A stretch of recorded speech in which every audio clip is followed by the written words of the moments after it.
such lovely faces here in our Austin City Council chambers. I am Councilmember Paige Ellis, and I am the city representative to the BCCP Coordinating Committee. I am joined here by Commissioner Shea, who is the county rep for this committee. It is May 1st, 2026, and it is 1:12 p.m. We are meeting here in City Hall chambers. I don't believe there's any public communication. I was handed a sheet that confirms that, so someone correct me if we should not move forward to the next item. But if there's no speakers signed up? Bueller? No. I don't see anyone raising their hand in chambers either. So let's go on to item number 1, approve record of decisions for November 14th, 2025, regular meeting. Do we have a motion? Move approval. All right, moved by Commissioner Shea, seconded by Councilmember Ellis. All committee members in favor, say aye. That is unanimous for the two of us on the dais. Item number 2, announcement, BCP partner reports posted and available for review.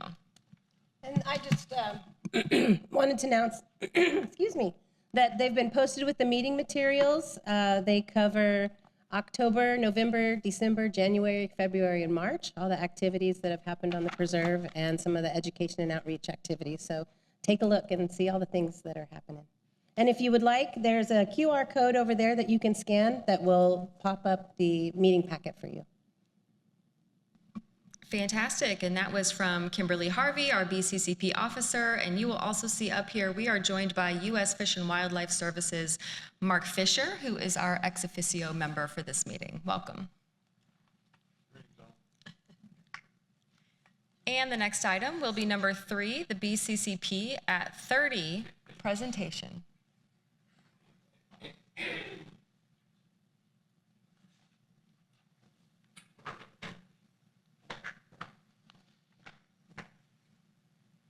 What an exciting moment to get to celebrate 30 years of the BCCP.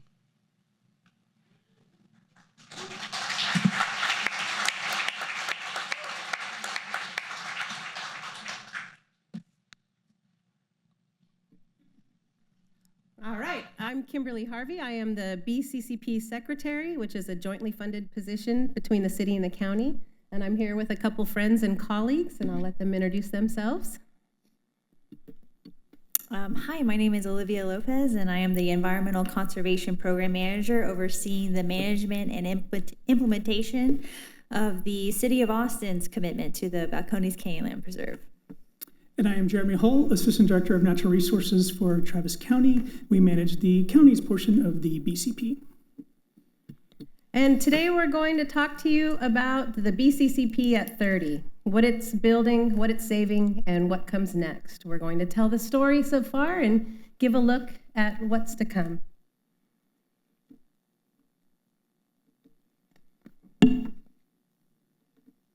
So the BCCP story begins in 1973 when the Endangered Species Act was signed into law by Richard Nixon.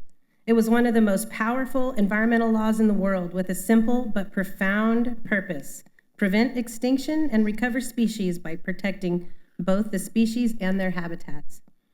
The ESA prohibits harm to species, including alteration of habitat that results in injury to or death of any listed species by preventing essential behavior, such as breeding, feeding, or sheltering.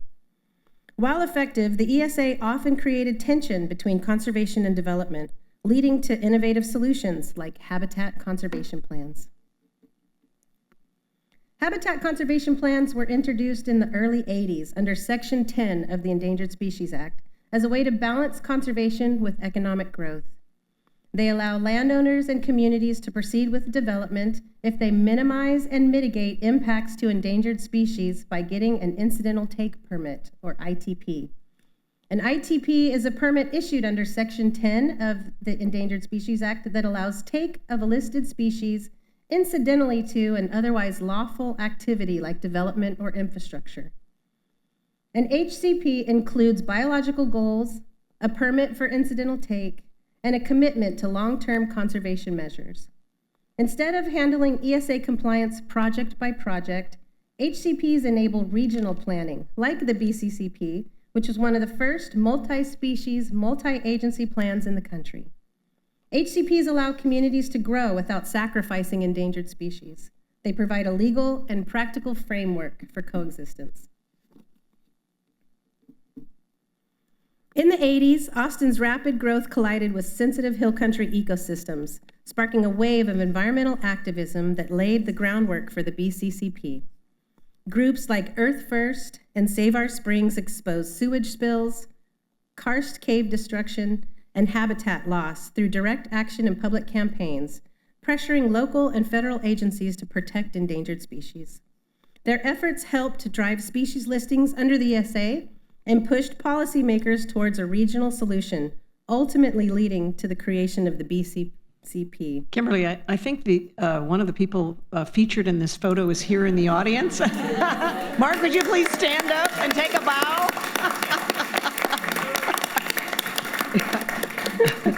This, by the way, was what the first thing I saw when I arrived in Austin in September of 1988.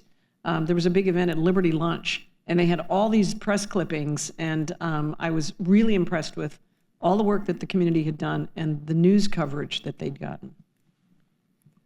Well, both of the people up there are still actively working with the BCP. You see Barbara Dugalby, and then also Mark Sanders, of course.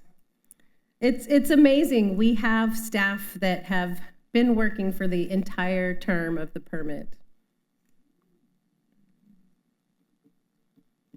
Between 1987 and 1990, 8 species in western Travis County were listed as endangered, activating federal protections under the Endangered Species Act.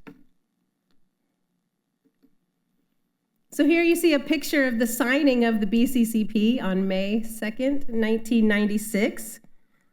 And the BCCP was the culmination of years of negotiation, scientific study, and collaboration among local, state, and federal partners.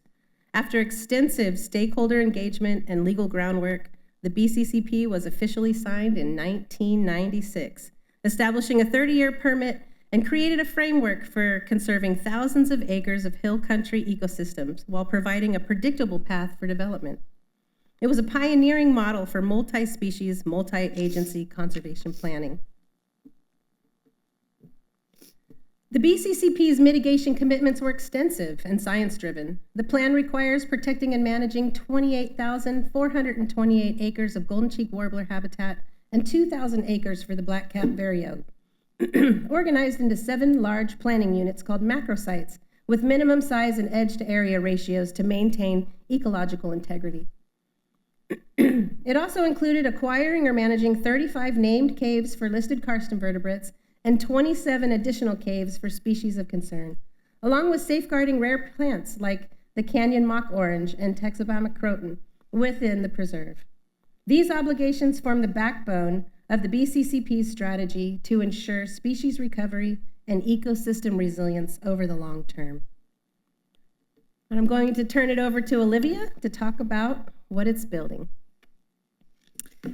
So, what have we built in the past 30 years of the Balcones Canyonland Conservation Plan? I'm going to discuss 3 major elements of what the BCCP has established and continues to build: community, local, and predictable development process, safe and reliable infrastructure.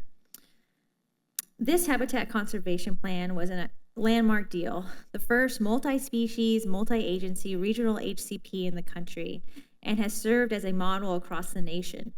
The HCP required us to acquire and protect in perpetuity a system of preserves called the Balcones Canyonland Preserve. Today, many have forgotten the issues that drove the HCP development: permit uncertainty coupled with extremely fast development in Travis County. Development communities around the country now use HCPs routinely, and we will have the legacy of the BCP forever, providing uninterrupted areas of endangered species habitat in western Travis County. The BCP is not a single preserve, but a system of preserves owned and managed by these partners: the City of Austin, Travis County, LCRA, the Nature Conservancy, Travis Audubon Society, Texas Cave Management Association, City of Lakeway, Sunset Valley, and numerous private-owned landowners own and manage this preserve system of over 33,000 acres and 62 caves in western Travis County.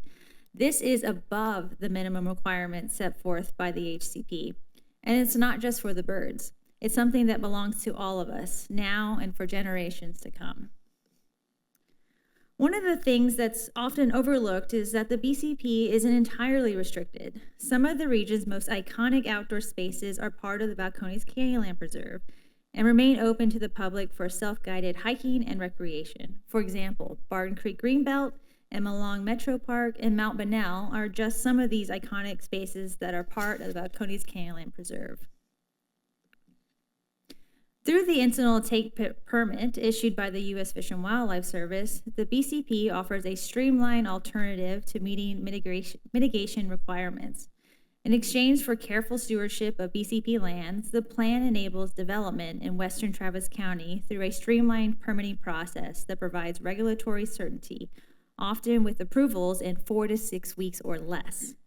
The BCCP's ability to balance economic growth with habitat conservation has earned broadened support from landowners and developers to environmental advocates and business community and partners across local, state, and federal agencies.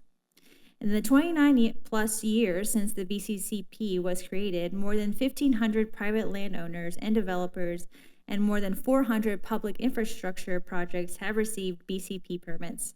This map on the right shows purple polygons that illustrate those BCCP permits that have been received. Growth by year. So here we are, flashback to 1996. This map illustrates the preserved land and developed areas at the time of issuance of the BCP. In 2005, the Home Builders Association of Greater Austin endorsed the BCCP as a win-win, highlighting its dual efforts protecting large, continuous habitat preserves while allowing developers to contribute to the plan in exchange for development rights in appropriate areas. This map shows today, 2026. So here we are. The map illustrates the dramatic dichotomy of preserved land and developed land. Over the past 30 years, rapid development has grown around the preserves, demonstrating it's not conservation or development, but conservation and development. The BCCP supports clean air, water, and reduces flooding and erosion, offers recreation, and serves as a living laboratory, protecting vulnerable species and, in turn, the entire ecosystem. Without it, much of the green space, including some of the highest quality golden cheek warbler and black-cap vireo and karst habitat in Travis County, would likely have been developed. Last, but certainly not least, the BCCP has continued and continues to build community. The preserve requires active management. It's not something we can simply fence off and leave alone, and that's where staff, volunteers, and the public play a critical role. Dedicated staff and volunteers support everything from restoration and species monitoring to research and community science. In 2005 alone, BCP partners hosted over 2,000 events and logged nearly 11,000 volunteer hours, many of which directly support our biologists' work. So that's a look at what the BCP has built over the past 30 years and the strong foundation that it provides for the future. Next, I'll turn it over to Jeremy Hall to discuss what the BCCP is saving. Excellent, thank you. So, what have we saved over the last 30 years? We have to remind ourselves that the BCCP isn't just about compliance and permitting, right? It's about conserving those species and habitats that make Central Texas so unique. So I'm going to take a little bit of time here and talk about the species and the habitats that we protect. I'm going to talk about ecosystem services as a whole, and then just our general regional quality of life. So I'm going to go through each one of our species. Each one gets a slide. We're not going to try to lump them all up together. And I'm just going to highlight some of the unique success stories that we've seen over the last 30 years. We're going to start with the iconic golden cheek warbler. If you've lived in Austin for any length of time, you've likely heard of this little songbird. Listed endangered in 1990. Every single one of them is born right here in Central Texas. They breed exclusively in Central Texas, and they require that closed canopy oak juniper woodland that surrounds the hills of western Travis County. Throughout the preserve, we have very stable populations of golden cheek warblers. We have a tremendous staff that goes out all the time, surveying and monitoring the territories and nesting success for these birds. We have some of the highest population density habitat for the golden cheek warbler, especially in Travis County, if not over its entire breeding range. The black-cap vireo. This one was originally listed in 1987, but it has since been delisted in 2018 because of such amazing conservation efforts by so many partners, including the BCCP and others. But part of this bird staying removed from the list is that continued effort to monitor and create the habitat needed for this species. Because of our active management on the BCP, we have seen tremendous growth of this species in the last few years. As an example, in 2006, staff had 13 confirmed individuals over 9 different territories.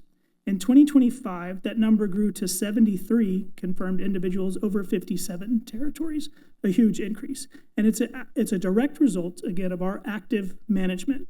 This bird requires an earlier succession habitat, a lower shrubby habitat than the golden cheek warbler requires. And so you can't just acquire this land and fence it off and walk away from it. You have to constantly set it back to sustain both of those birds with competing priorities. But our management is working and their population is growing. Our karst invertebrates, there's 6 of them listed on our permit.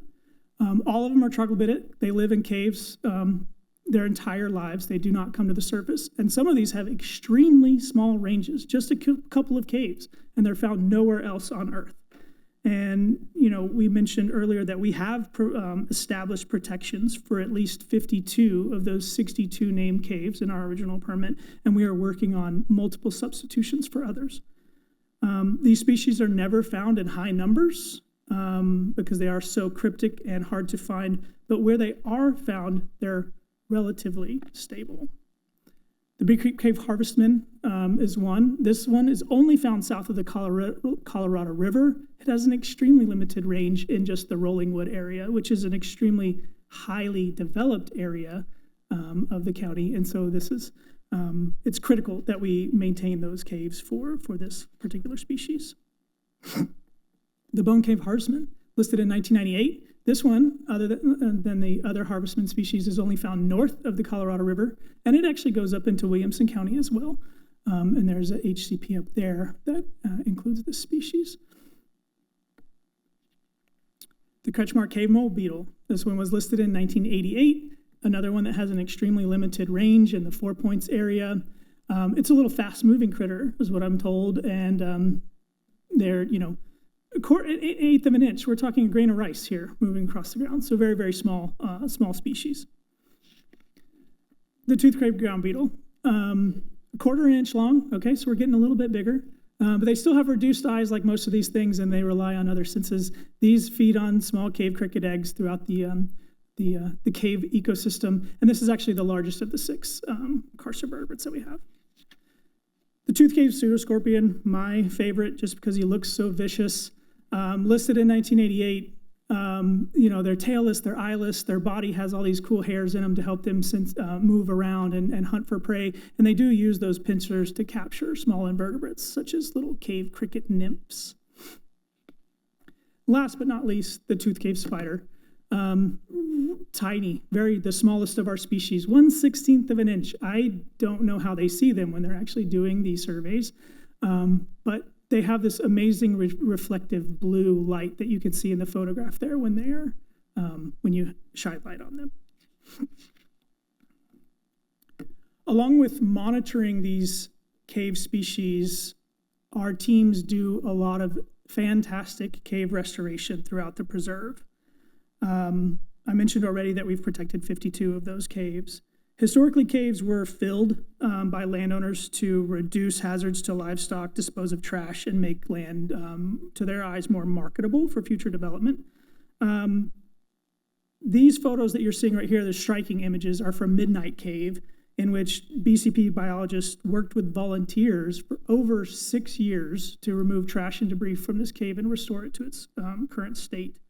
Our staffs on both sides spend a lot of time and effort restoring and digging out caves. It's tremendously hard work, and it, like the other active management we do in these restored caves, we've seen species abundance increase, and we've seen the species come to these caves that we've restored over time. Jeremy, I'm taking Yes, it ma'am. that these two photos are before with all the trash, and the one on the right with the water and the beautiful light coming through Yep. is after. Yep, And it took 6 years to remove all that trash? 6 years with staff and volunteers. Tremendous effort. Wow, thank you all. Yeah. It's beautiful. And, this also stores that these restored caves not only help bring species in, right? They've seen species diversity increase in these caves, but they also provide a very important role to everyone in Travis County, even if you don't know the cave exists. And that's by increasing aquifer recharge and our water storage capacity in the area. So these have a tremendous effect on everyone in the county, no matter if you know that we're conserving them or they exist. They're important for your health. Finally, a little bit about regional quality of life and ecosystem services. The landscapes of the preserve are primarily the closed canopy mixed oak juniper forest like you see on the top right there. But there are many, many hidden gems in the BCP with spring-fed creeks and pools throughout, like the iconic Hamilton Pool in the bottom right there, or bottom left, I'm sorry. Those oak juniper woodlands are essential for warbler habitat. And then we have the karst landscapes that serve as recharge zones for aquifers, and then the native plant communities throughout that support tremendous biodiversity and resilience at a landscape level found nowhere else in the world. We have to take a second right now and remind ourselves that conservation isn't just about the wildlife or permit compliance. It's also about the people that live in this area.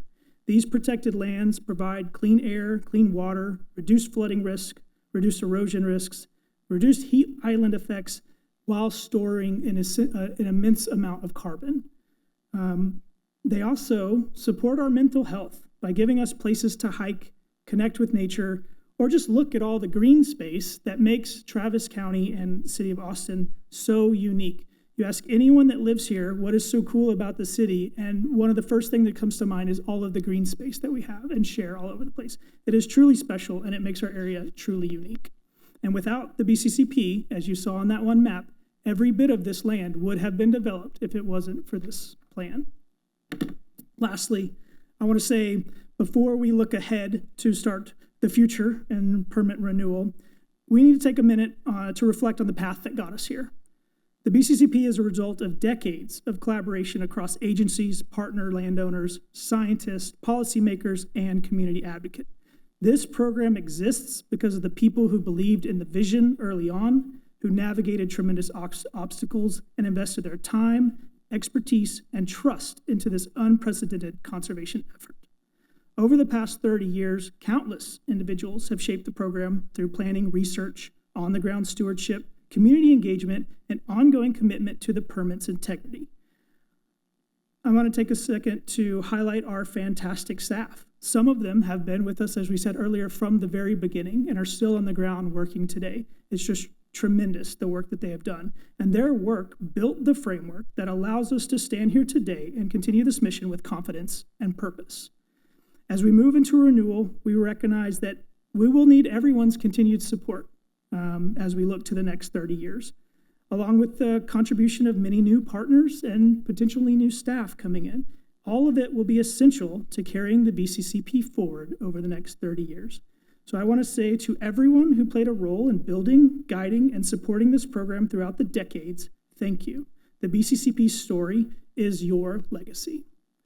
And with that, I will turn it back over to Kimberly to talk about our future.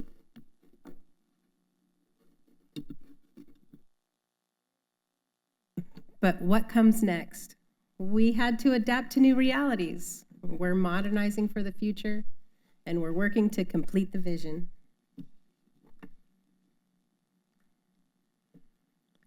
One of those new realities we had to adapt to, some guidance from the service made it clear. Per current regulations, any amendment or renewal of an existing permit is a new service decision and is subject to all current relevant laws and regulations.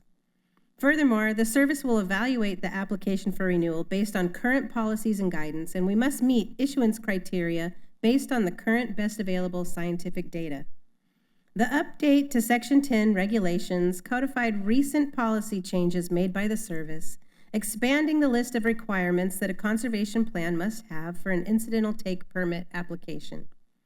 The BCCP requires a complete evaluation to determine ways that it may need to be updated to conform to current service policy and to incorporate best available scientific data.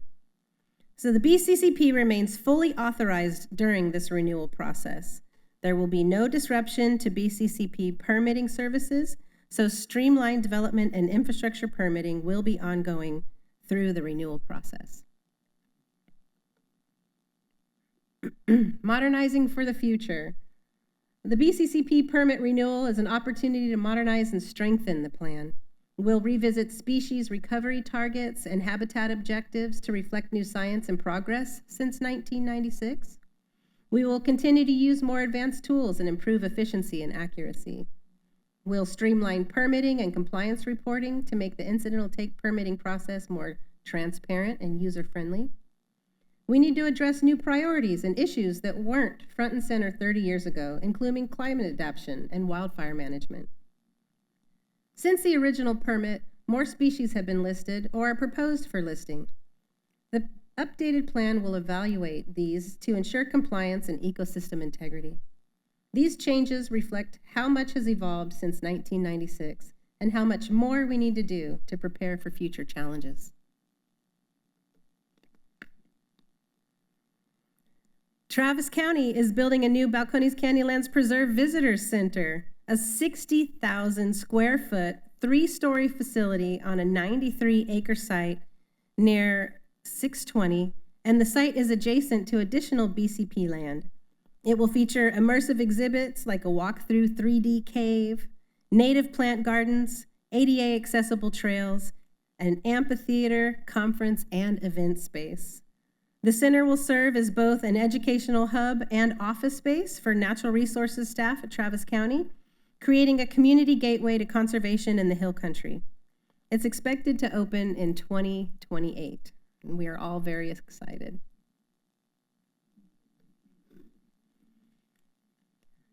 So completing the vision. This is the exciting part.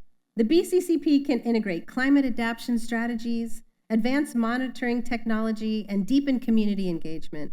It's a chance to build a next-generation conservation plan. Renewing the BCCP isn't a one-step process. It's a multi-year effort with distinct phases, and each phase builds the foundation for the next. Phase 1 has set up the resources and agreements needed to move forward, and some of this has already been completed, including the city-county approvals and the updated interlocal agreement. We are also currently in the consultant procurement process and hope to have an executed contract for that scope of work in the coming months. Phase 2 is where we align science, policy, and stakeholder input. We are currently reviewing existing BCCP data and identifying species and activity coverage needs. This phase makes sure the updated BCCP reflects current conditions and priorities. Community and stakeholder engagement starts in Phase 2 and continues through drafting and review. Stakeholder engagement is critical. It fosters shared ownership that builds trust and accountability among partners and the public. It leads to better decisions by incorporating diverse perspectives and local knowledge. It supports transparency and compliance and is required under NEPA and ESA.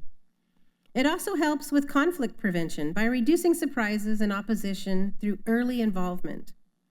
We will engage through workshops, public meetings, surveys, and targeted outreach. The goal is to make sure voices are heard and incorporated early. Phase 3 is the heavy lift, turning research and input into a workable plan. This is where we start writing the updated habitat conservation plan. We refine the draft, address effects analysis, mitigation strategies, and implementation details. We engage with advisory committees like the Biological Advisory Team and the Citizens Advisory Team, and work closely with the U.S. Fish and Wildlife Service to ensure compliance. This is also the point where the City of Austin and Travis County governing bodies give their official approval of the renewed BCCP and Habitat Conservation Plan. That approval is required before we submit the final draft to the U.S. Fish and Wildlife Service for federal review. Once approved locally, we move into Phase 4. Phase 4 ensures transparency and legal compliance before the permit is finalized. The draft goes through federal review where we prepare NEPA documentation, which goes through a public comment period and revisions. Phase 5 is the bridge between planning and action. After years of planning, drafting, and review, Phase 5 is where the updated BCCP and Habitat Conservation Plan become official and the permit and all supporting documents are finalized with the service. A renewed permit is only as good as its rollout. So city and county staff, consultants, and stakeholders need to understand the new process, and training ensures smooth implementation and compliance from day one.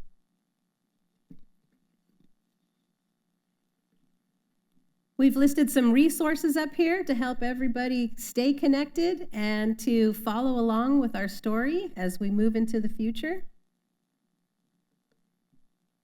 And with that, I'll end just letting everybody know that there will be a small reception immediately after this meeting in the atrium, and we hope you'll join us to spend some time talking and connecting with one another to share stories and celebrate the BCCP.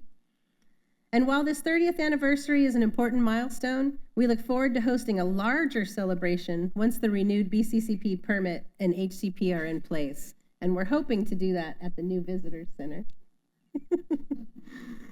Thank you very much.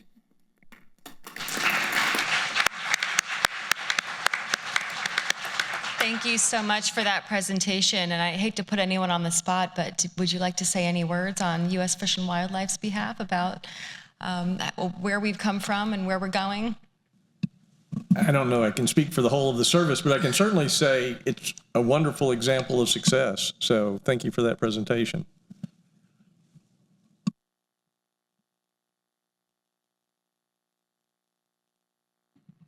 Yeah, I also want to just acknowledge everyone. There's so many people here who played such an important role in the creation of this really remarkable sort of best-in-class example of how to preserve the land, preserve the habitat for fragile and endangered species, preserve nature for the benefit of our residents. And it continues to be one of the best kept secrets, both in the city and the county. So it's fitting that we're celebrating it on this 30th anniversary. And I hope at the reception, do we have microphones in the City Hall atrium? Because I'd love to hear people's stories. I know Mark in particular, we saw that photo of him in the cave. Travis Audubon and so many environmental organizations really were the impetus for getting the bird species listed. They, as bird lovers, knew how threatened these species were and began the scientific documentation of the threat to them, and then a community-wide postcard campaign. Again, when I got here in September of 1988, these things were beginning and underway, and it was a remarkable thing to see what the residents of this community fought for and how smart and creative people were about creating a structure to both have the revenue to purchase the land and permanently protect it, but also create a benefit for developers so that they saw that they wanted to support this as well, instead of continuing the kinds of fights that we were seeing. I mean, people who were here know this, but many don't. But people were chaining themselves to trees, to bulldozers, and doing all kinds of protests to prevent the development of land that contained these beautiful caves and that had habitat for endangered species. So there were really significant fights underway. And huge credit goes out to, again, so many people in this room, but folks who aren't here as well. Former Travis County Commissioner Valerie Bristol and Barbara Carlson and their staffs, I think, were some of the key participants. But fill us in the atrium when we tell stories. But I think they were some of the key architects of the financing tool that I think is brilliant. It recognizes how this kind of beautiful preservation of land enhances the value of property near it, and designed the funding mechanism such that the increase in the taxable value of that adjacent land, which could be developed, funded the continued preservation and purchase of land so that it's permanently protected, and the maintenance of it. It's not enough to just buy the land. We also have to maintain it, maintain the fences, make sure people aren't continuing to, basically trample the fences and go into the preserves and do things we really don't want them to do. There's also a wild boar or pig, I'm not sure the right, hog problem in the preserves. It's happening all over the place, but it's also a particular problem in the preserves. So you need funding to maintain it and preserve it. So I really want to acknowledge the enormous contributions that so many people made, and I really encourage you all to tell those stories, and hopefully we'll have a way to capture them when we celebrate in the atrium. But thank you for this presentation and for all of your work. And thank you. I know in some of my early days working in environmental consulting, I came in one morning and found a stack of cassette tapes on my chair. And it was BCCP testimony tapes. It was hours and hours and hours of testimony that had been captured on cassette tape. And my boss at the time had put a note on it that says, "Please digitize." And so I sheepishly took my stack of cassette tapes up to his office and I said, "Is this a joke? How am I going to get cassette tape testimony into a modern day server?" And it turns out there are devices you can get very easily that will let you do that. But I loved being able to sit there and listen to all of the voices that were wanting to be heard in that moment and sharing stories, whether they were in Northwest Austin, Southwest Austin, Central South Austin, as we look at what this conservation plan looks at.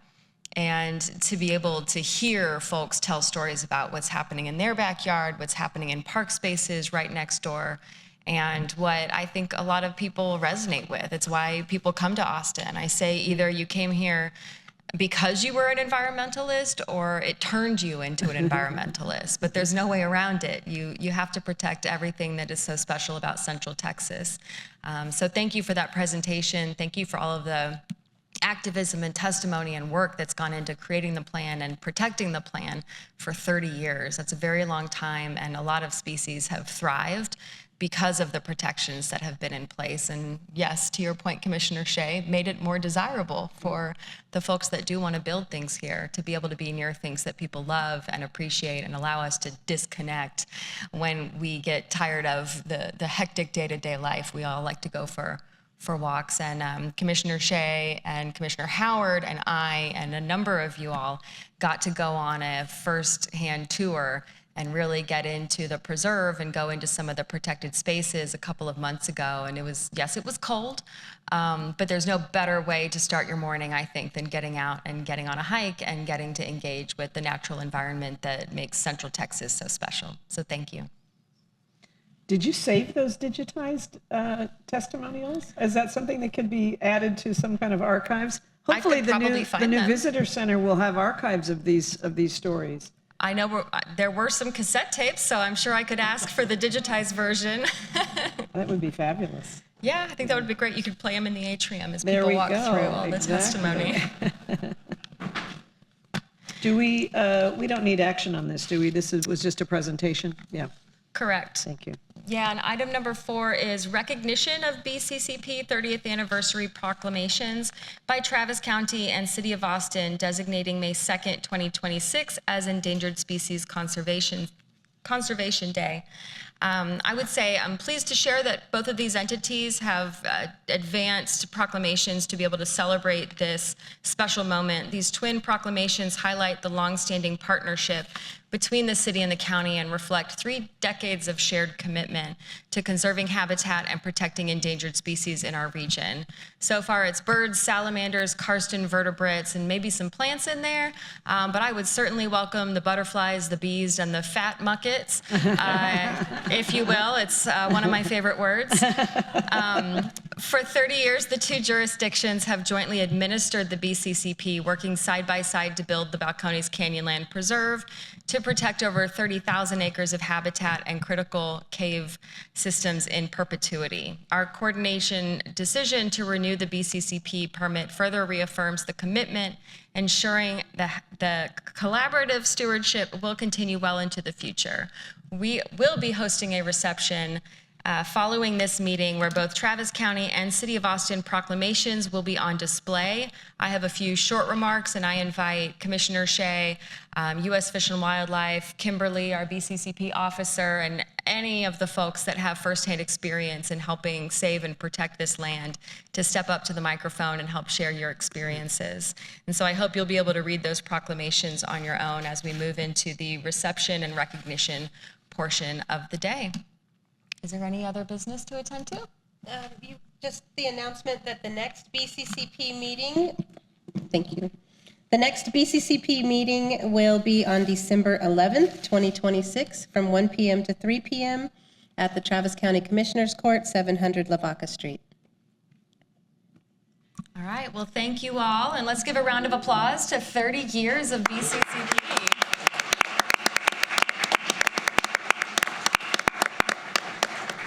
I'll say this is one of the higher attendance numbers of the committees that we tend to host here in City Council chambers. But thank you all for being here today, and we hope to see you in the atrium for a special recognition in just a few minutes. Thank you all. And on that note, I will adjourn this meeting at 1:53 p.m.